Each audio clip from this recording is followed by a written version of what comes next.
Hello আসসালামু আলাইকুম viewers. তো আজকের এই ভিডিওটি মূলত তাদের জন্য স্পেসিফিকলিভাবে করা হয়েছে যারা নিম্নবিত্ত পরিবারের ছেলে মেয়ে রয়েছে তাদের জন্য আজকের এই ভিডিওটি। তো তোমরা যারা মধ্যবিত্ত অথবা উচ্চবিত্ত রয়েছে তাদের জন্য এই ভিডিওটি না, এই ভিডিওটি তোমরা স্কিপ করো। তো ভিডিওটি শুরু করা যাক। আজকের ভিডিওতে আমি যে 5টি ব্যবসার আইডিয়া দেব, এটাতে জাস্ট আপনাকে প্রমাণ করতে হবে যে আপনি গরিব মানুষ। যদি আপনি গরিব মানুষ হয়ে থাকেন তাহলে এই ভিডিওটি আপনার জন্য, আর আপনি যদি একটু মধ্যবিত্ত কিংবা একটু টাকা পয়সা আপনার থাকে তাহলে এই ভিডিওটা আপনার জন্য না। কারণ আমি যে 5টি আইডিয়া দেব এটা জাস্ট গরিব মানুষের জন্য। গরিব, যদি আপনি গরিব হয়ে থাকেন তাহলে এই ভিডিওটা দেখেন, 5টা আইডিয়া আপনাকে দেব। 1 নম্বর আইডিয়াটা সেটা হচ্ছে আপনি মোবাইল চার্জিং স্টেশনের ব্যবসা করতে পারেন। খুব বেশি খরচ এখানে কিন্তু হবে না। জাস্ট আপনি চাইলে একটা ব্যাটারি কিনতে পারেন, সেই ব্যাটারির সাহায্যে আপনি যেটা পোর্টেবল চার্জার আমরা বলতে পারি, অথবা যদি আপনার মনে হয় যে কোথাও আপনি পারবেন কারেন্টের সাহায্যে করতে তাহলে সেটা করতে পারেন। সেটা হচ্ছে কোনো বাজার এলাকা, অথবা যদি আপনি ঢাকায় থাকেন, ঢাকাতে দেখবেন যে রমনা পার্ক আছে না, এখানে অনেক মানুষ কিন্তু যাওয়া আসা করে, অনেকের মোবাইলে চার্জ থাকে না, এবং কারণ বাজার আছে। এক কথাই বড় বড় যে বাজারগুলি আছে এই সমস্ত বাজারে আপনার অনেকে চার্জ দিতে পারে না, চার্জ ফুরিয়ে যায়। তো আপনারা চাইলে এই সমস্ত জায়গায় কিংবা প্রতিকূল পরিবেশে যেখানে মানুষের চার্জ দেওয়াটা খুব টাফ হয়ে যায়, সেখানে আপনি পোর্টেবল চার্জারের ব্যবস্থা করে সেখানে 10 টাকার বিনিময়ে বা 15 টাকার বিনিময়ে আপনি চার্জিং করাতে পারেন। এটি হতে পারে একটা দারুণ ব্যবসা আপনার জন্য। এরপর 2 নাম্বার, যদি আপনি গরিব মানুষ হয়ে থাকেন, আমি বলবো যে খুব কষ্ট করে হলো আপনি 10 থেকে 15,000 টাকা দিয়ে একটা সেকেন্ড হ্যান্ড ডিএসএলআর ক্যামেরা কিনবেন। ডিএসএলআর ক্যামেরা কেনার পরে আপনার জেলায় দেখবেন যে কিছু পার্ক থাকে। তো সেই সমস্ত পার্কে অনেক কাপল এবং প্রেমিক প্রেমিকা তারা কিন্তু ঘোরাঘুরি করে এবং ছবি উঠতে পছন্দ করে। তো যেটি অবশ্যই ঢাকা শহর বা কক্সবাজার বলি, সিলেট বলি, এই সমস্ত জায়গায় কিন্তু এরকম ফটোগ্রাফির ব্যবসা চালু আছে, তবে আপনার হচ্ছে ডিস্ট্রিক্ট লেভেলে কিন্তু নাই। তো আপনি চাইলে এটি ডিস্ট্রিক্ট লেভেলে করতে পারেন, যেহেতু আপনার কোনো প্রতিদ্বন্দ্বিতা নাই। অন্য জায়গায় করতে গেলে আপনার প্রতিদ্বন্দ্বী আছে, সেখানে 3-4 জন থাকে। আর দেখেন ডিস্ট্রিক্ট লেভেলে শুধু আপনি একাই। জাস্ট একটি পার্কে ঢুকবেন, ঢোকার পরে বলবেন যে, যদি কেউ বসে থাকে কোনো ভাইয়া বা আপু, আপনি জাস্ট বলবেন যে ভাইয়া আমি এরকম ছবি তুলি, ফটোগ্রাফার, তো আপনাদের এই সুন্দর মুহূর্তগুলো আমি ছবি তুলে দিই। যদিও সবার হাতে মোবাইল থাকে, তারপরও একজন ছবি তোলা ম্যান কিন্তু ওখানে থাকে না। আর যখন আপনি ডিএসএলআর মাধ্যমে ছবি তুলবেন, ওই ছবিটা ধরেন একজনের আপনি 5টা ছবি তুলে দিলেন, বা আপনি যদি 5 টাকা করে রেট নেন, আপনি 10টা ছবি তুলেন, 10টা ছবিতে 50 টাকা।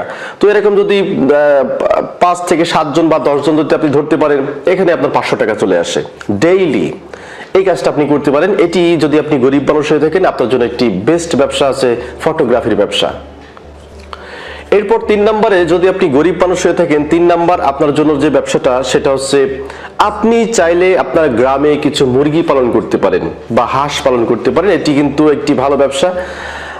চাইলে ছাগলও ক্রয় করতে পারেন যদি আপনার বাড়ি গ্রামে হয়ে থাকে, কারণ শহরে করতে গেলে আপনি পারবেন না, কারণ শহরে আপনার পাতা কিনতে হবে, ঘাস কিনতে হবে, এটি পারবেন না। যদি আপনার বাসা গ্রামে হয়ে থাকে, এটি আপনার দ্বারা সহজ। আপনি হাঁস, মুরগি কিংবা ছাগল ক্রয় করলেন। ধরেন আমি মুরগির কথা বলি, আপনি 2টা বা 3টা মুরগি ক্রয় করলেন। এখন ওই মুরগি দেখবেন যে একটা সময় ডিম দেবে, যে ডিমের এখন দেশি মুরগির ডিমের হালি কিন্তু প্রায় 30 টাকার কাছাকাছি। দেশি মুরগির হালি হচ্ছে আপনার 60 থেকে 70 টাকার কাছাকাছি, অনেক দাম বেশি। তো আপনি ডিমও বিক্রি করতে পারতেছেন, এবং মুরগি থেকে যে বাচ্চা হবে সেই বাচ্চাটাও কিন্তু আপনি পরবর্তী সময় বিক্রি করতে পারতেছেন। এটি হতে পারে আপনার জন্য একটি দারুণ ব্যবসা যদি আপনি গরিব মানুষ হয়ে থাকেন। এরপর 4 নাম্বার যে ব্যবসার সাথে আপনাদের পরিচয় করে দেব সেটা হচ্ছে সার্ভিসিং ব্যবসা। সার্ভিসিং ব্যবসা বলতে আপনি বাসায় বাসায় গিয়ে সার্ভিস দিবেন, বাসায় গিয়ে আপনি সার্ভিস দিবেন। এটি দারুণ ব্যবসা। যে ধরেন বাসায় কিরকম সার্ভিস, যে আপনি কোন বিষয়ে এক্সপার্ট, আপনি কম্পিউটারে এক্সপার্ট যদি হন, আপনি বাসায় গিয়ে কম্পিউটার ঠিক করে দিয়ে আসবেন বা উইন্ডোজ দিয়ে আসবেন। যদি আপনার বাইক ভালো আপনি সারতে পারেন, এটি করতে পারেন। এবং আরেকটা কাজ আপনি করতে পারেন, যদি আপনার বাইক থাকে, যদিও আপনি গরিব মানুষ, আপনার বাইক থাকবে না, তাহলে এটা আমি বলছি না, যদি আপনার থাকে তাহলে আপনি বাইক প্রশিক্ষণের একটা কেন্দ্র করতে পারেন। দেখেন বর্তমানে কিন্তু বাইক শেখার জন্য ওইরকম কোনো প্রশিক্ষণ আছে বলে আমার মনে হয় না যে কোনো ডিস্ট্রিক্ট লেভেলেও। তো সেই জায়গায় আপনি কি করতে পারেন যে এখানে ভাই বাইক শেখানো হয় 200 টাকা করে জাস্ট। তো অনেক মানুষ আছে যে বাইক শেখানোর জন্য বন্ধুকে বলে, বন্ধু আমি বাইক কিনবো, আমার শেখাই দাও। তো তখন একটু ইস্তস্ত বোধ করে যে শেখাতে চাই না। তো সেক্ষেত্রে আপনার কাছ থেকে 200 বা 500 টাকা দিয়ে আপনার বাইক আপনার কাছে শিখে নিল। এটি হতে পারে একটি দারুণ ব্যবসা। এরপর আরেকটি ব্যবসার আইডিয়া দেবো, সেটা হচ্ছে টিউবওয়েল পানির ব্যবসা আপনি করতে পারেন। যেমন এখন বর্তমান সময়ে ফ্রেশ পানি খুঁজে পাওয়া কিন্তু খুব টাফ ব্যাপার। তো আপনি চাইলে এই টিউবওয়েলের ব্যবসাটা করতে পারেন। টিউবওয়েলের পানি আপনি কোনো বোতলে ভরলেন, ভরার পরে সেটি আপনি বিভিন্ন জায়গায় বিক্রি করলেন, কোনো বাজারে। এটি হতে পারে আপনার জন্য একটি সেরা ব্যবসা। এরপর সর্বশেষ যেই ব্যবসার কথা বলবো সেটা হচ্ছে ঝুড়ি বা ব্যাগের ব্যবসা। এটি কেমন?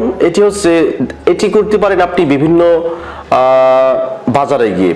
অনেক সময় পাওয়া যায়, বাজারে কিছু ব্যাগ পাওয়া যায়, তবে আপনি এটা চেষ্টা করেন যে বেশ কয়েকটি ব্যাগ কিনতে পারেন। কেনার পরে আপনি ওই বাজারে রাউন্ড দিবেন, বিশ্বাস করেন আপনার ব্যাগ ফুরিয়ে যাবে।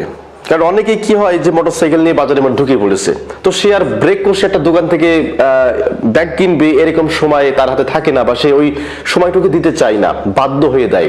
তো আপনি যদি ভ্রাম্যমাণ কোয়ালিটিতে ব্যাগ বিক্রি করেন, একটা ব্যাগ আপনার ক্রয় করতে খরচ হবে 3 টাকা, ওইটা আপনি বিক্রি করতে পারেন 5 টাকা। আর যেটা 10 টাকার ব্যাগ সেটা আপনার ক্রয় খরচ পড়ে 6 টাকা, সেটা আপনি বিক্রি করলেন হচ্ছে 10 টাকা।